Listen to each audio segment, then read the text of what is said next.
You ask Tiger to solve. This deals with linear equations with one unknown. The final result is x equals -12. Let's solve it step by step.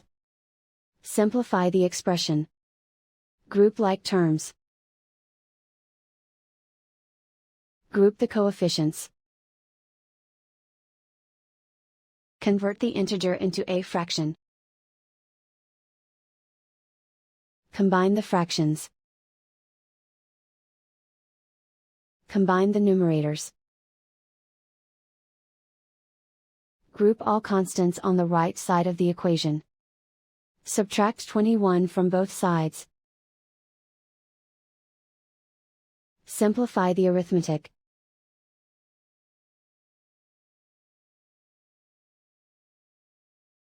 Isolate the x. Multiply both sides by inverse fraction 4 over -9. Move the negative sign from the denominator to the numerator. Group like terms. Multiply the coefficients. Simplify the arithmetic.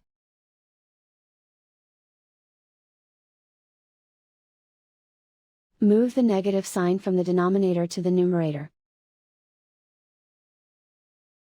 Multiply the fractions.